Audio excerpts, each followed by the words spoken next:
Pier Giorgio Frassati. Lundi 6 juillet 1925, à Turin, en Italie, devant le porche de l'église de la Crocetta, une foule nombreuse attend, recueillie. 6 coudois, bourgeois et ouvriers, dames de l'aristocratie et femmes du peuple, étudiants de l'université et vieillards de l'hospice. Soudain, un remous, grand silence. Sur le parvis débouche un groupe de 8 solides jeunes gens, portant sur leurs épaules un cercueil massif. L'émotion se lit sur les visages des porteurs. La dépouille mortelle qu'ils emportent n'est-elle pas celle d'un ami merveilleux? Cependant, au fond de leur regard, brille une flamme de fierté, comme si leurs robustes épaules promenaient triomphalement la châsse d'un saint. Quel est donc celui que l'on porte ainsi? Le 13 avril 1980, le saint pape Jean-Paul II dira de lui: il suffit de jeter un regard, même bref, sur la vie de Pier Giorgio Frassati, consumé en à peine 24 ans, pour comprendre comment il a su répondre à Jésus-Christ.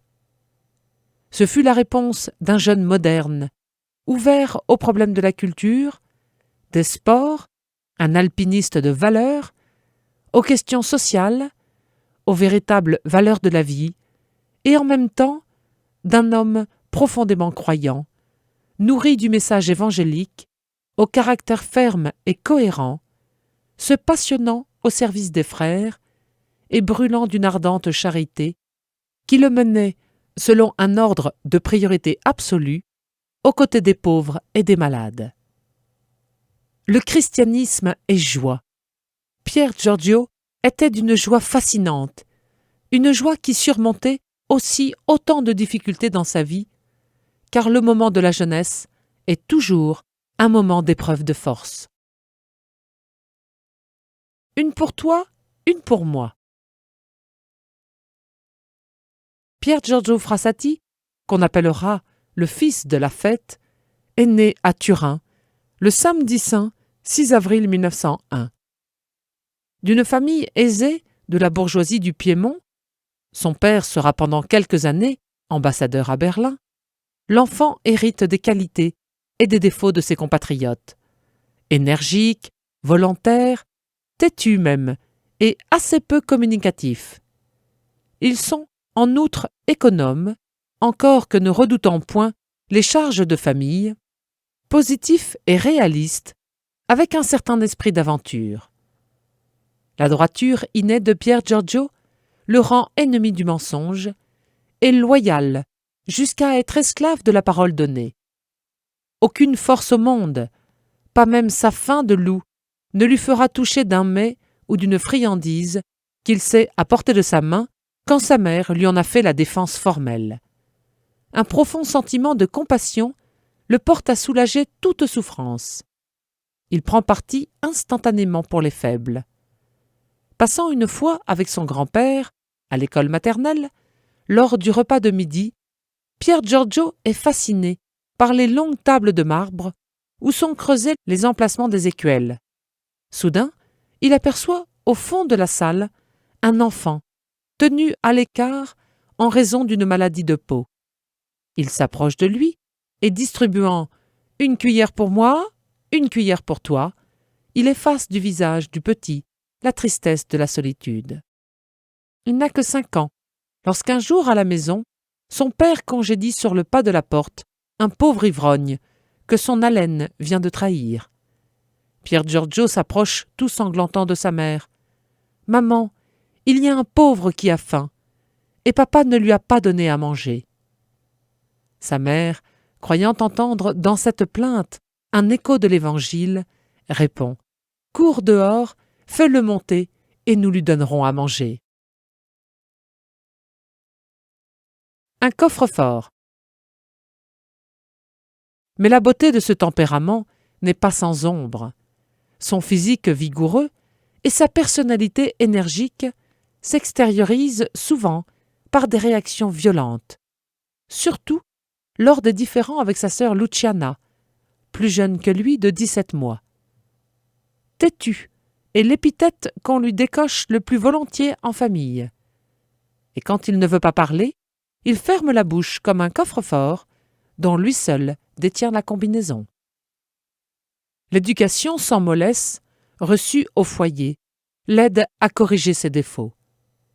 D'une intelligence naturellement lente, mais énergique, il sait s'épanouir et s'affirmer, jusqu'à devenir peu à peu si souple et si prompt qu'il vient à bout de toutes les difficultés dans ses études, au lycée, puis plus tard à l'école d'ingénieurs de Turin. L'étude devient alors pour lui le devoir premier, devant lequel toute autre occupation doit céder.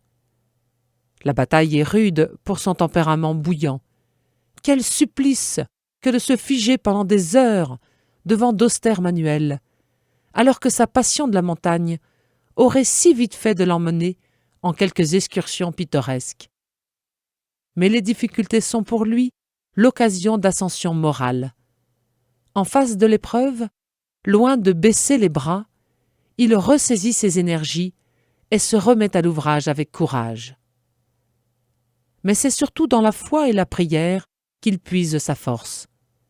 Dès sa plus tendre enfance, il est fidèle à réciter à genoux les prières du matin et du soir. Rapidement, il se met au chapelet. Plus tard, on le verra partout égrener les dizaines, dans le train, au chevet d'un malade, en se promenant, en ville ou en montagne. Il aime à s'entretenir ainsi affectueusement avec sa Mère du ciel. La relation directe qu'il établit avec Dieu lui donne une maturité exceptionnelle. Aussi frappe-t-il les esprits par sa manière à lui, simple et décidée, de vivre son catholicisme. Nulle ostentation, une sécurité tranquille, une fierté sans heurts, une douce intransigeance. Dans une lettre à un ami intime, il écrit « Malheureux celui qui n'a pas la foi. Vivre sans la foi, sans ce patrimoine à défendre, sans cette vérité à soutenir par une lutte de tous les instants, ce n'est plus vivre, mais gâcher sa vie. À nous, il n'est pas permis de vivoter. Vivre est notre devoir. Trêve donc à toute mélancolie. Haut les cœurs et en avant, toujours, pour le triomphe du Christ dans le monde. » Aux étudiants catholiques, complexés parce qu'ils se croient des êtres diminués et condamnés à vivre en marge de la vie moderne, il montre, moins par ses arguments que par sa vie, qu'il n'en est rien. Il marche décidé, sûr de son chemin. Dans un monde égoïste et aigri, il déborde de joie et de générosité. En effet, le véritable bonheur de la vie terrestre consiste à rechercher la sainteté à laquelle nous sommes tous appelés. Là se trouve la bonne réponse à l'incessante invitation du monde. Tant que vous êtes jeune, profitez de la vie. Plaisanterie correcte. La vertu de pureté illumine d'un éclat merveilleux la séduisante physionomie de Pier Giorgio. On sait qu'il ne badine pas avec l'amour. Aussi, lorsque ses camarades veulent jouer un tour à des étudiants, ils viennent lui demander son avis pour savoir si la plaisanterie est moralement correcte. Le plus souvent, sa seule présence suffit à écarter les propos déplacés ou indécents. Parfois ses camarades le taquinent au sujet de sa sévérité, à l'égard de certaines inconvenances de l'art moderne. Il sourit, mais ne change pas un iota à sa conduite. Il a en poche une carte permanente d'entrée à tous les musées et à tous les théâtres de la ville. Dans les musées, il ne regarde que les œuvres saines et de bon goût. Quant au théâtre et au cinéma, il ne s'y rend qu'après s'être renseigné sur la moralité du spectacle. Il n'ignore pourtant pas les réalités de la vie et les affections légitimes de la nature le touchent profondément. Pour garder sa pureté, il connaît des heures de lutte farouche et pénible, ignorées de tous, sauf de quelques intimes. Voici ce qu'écrit l'un d'eux. Ces combats qui impriment à la physionomie de notre ami un relief incomparable, durèrent un certain temps et exigèrent de lui une énergie d'une trempe exceptionnelle. Il s'appliqua à contrôler scrupuleusement ses actes, à éviter les occasions où auraient pu sombrer ses résolutions, à multiplier ses austérités. La parole de saint Paul lui convient excellemment. « J'ai combattu le bon combat ». Nous qui avons eu la grâce de vivre dans son intimité, au cours d'une course si brève et pourtant si lumineuse, nous savons avec certitude que la vertu, la sainteté, la rencontre avec Dieu sont le fruit d'un rude et incessant combat. Au cours de son séjour à l'université, son attention est attirée par une jeune fille que de récents malheurs ont durement éprouvée. Sa candeur, son exquise bonté, sa foi vive, éclairée et agissante l'ont impressionné. Peu à peu, naît en lui un sentiment qui pourrait légitimement aboutir au mariage. À mesure que cette affection grandit, une appréhension l'envahit. Ses parents accepteront-ils jamais cette union? Il lui semble que des démarches auprès des siens doivent fatalement aboutir à un échec. Et il ne se trompe pas. Alors, renonçant à son projet, et surtout à une affection naturelle très profonde, Pier Giorgio donne la priorité à l'amour de ses parents. Il veut éviter de créer un nouvel élément de tension dans leur foyer, gravement menacé par un manque d'entente. Vertu héroïque, fruit d'un amour qui va jusqu'à donner sa vie pour ceux qu'il aime. Il dit à sa sœur « Ce sera moi qui me sacrifierai, même si cela doit être le sacrifice de toute ma vie, tout entière ici-bas. » Dans ce bar, l'oubli de soi manifesté par Pier Giorgio apparaît également dans ses engagements sociaux. Comme le dira le pape Jean-Paul II lors de sa béatification, le 20 mai 1990. Chez lui, la foi et les événements quotidiens se fondent harmonieusement, si bien que l'adhésion à l'Évangile se traduit en attention aimante envers les pauvres et les nécessiteux. Sa vocation de laïc chrétien se réalisait à travers ses multiples engagements associatifs et politiques dans une société en pleine fermentation, indifférente, voire hostile à l'Église. Dès l'âge de 17 ans, il s'inscrit aux conférences de saint Vincent de Paul, et c'est là surtout qu'il fait l'apprentissage de la compassion surnaturelle. Il aime à rendre visite aux pauvres, afin de soulager leur misère, au moyen de denrées et de vêtements qu'il garde pour eux à la maison. Débrouillard, il sait faire des économies. Il recueille et vend des timbres et des billets de tramway. Il fait la quête de porte en porte au profit des pauvres. Un jour, un ami le croise dans une rue de Turin et l'invite à prendre un rafraîchissement. « Si nous allions le prendre dans ce bar », dit malicieusement Pier Giorgio en montrant l'église de Saint-Dominique. Comment résister à son sourire?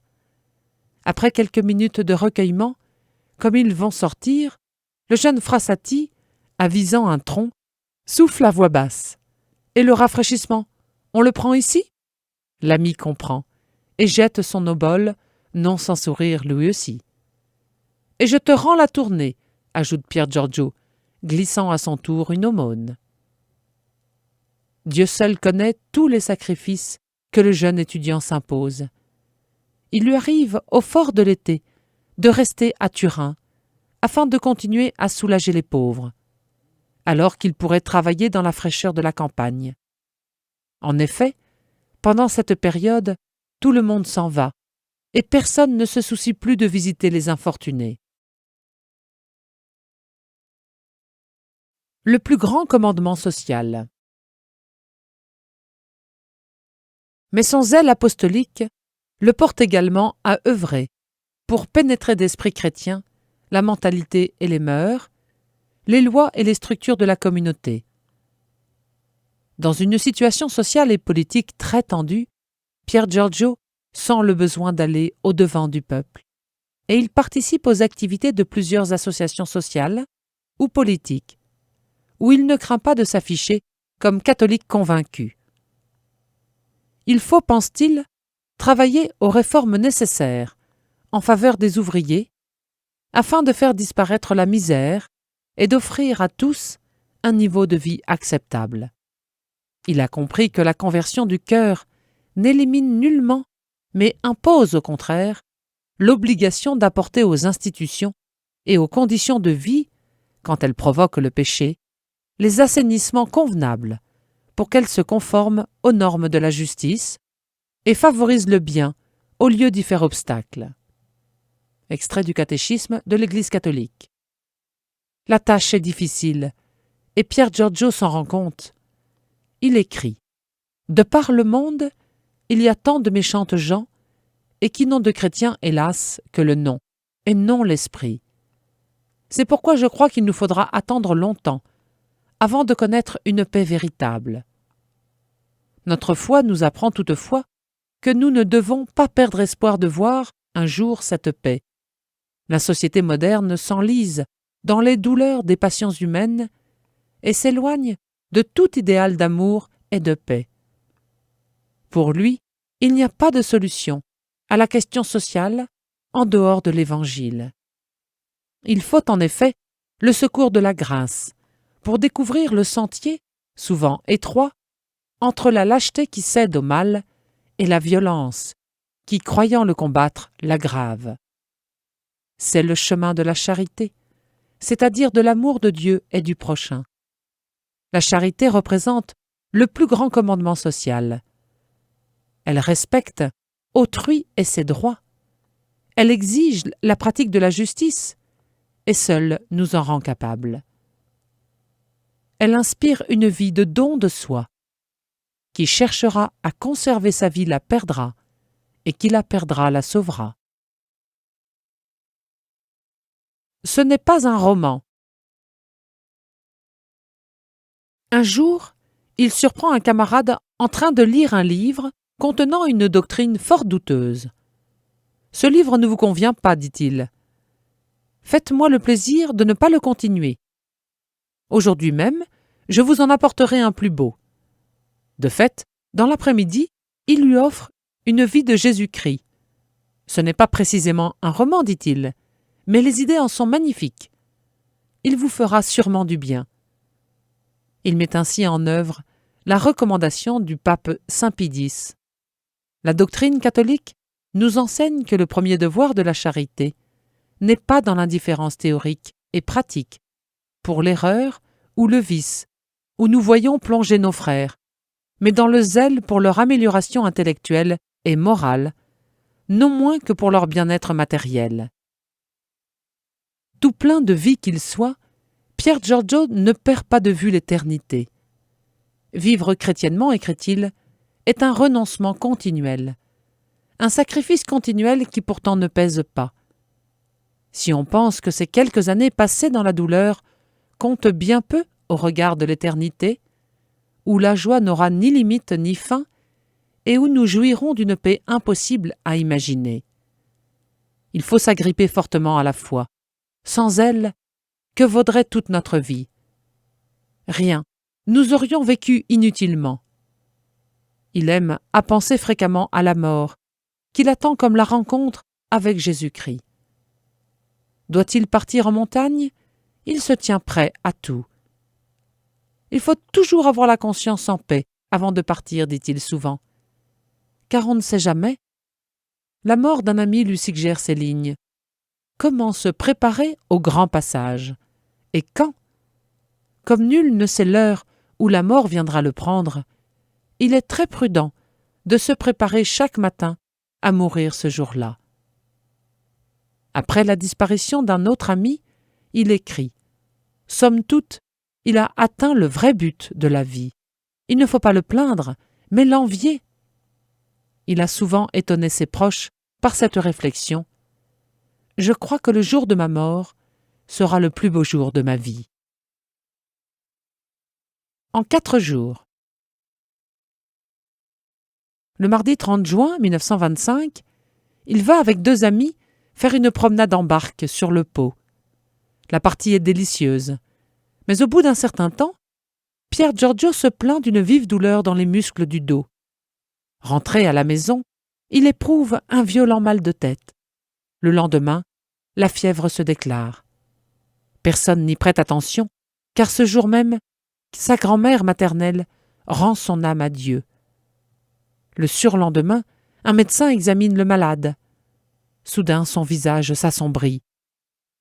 Il demande à Pier Giorgio, couché sur le dos, de se lever. « Je ne peux pas », répond celui-ci. Les réflexes ne fonctionnent plus. Il ne sent pas les aiguilles qu'on lui enfonce dans les jambes.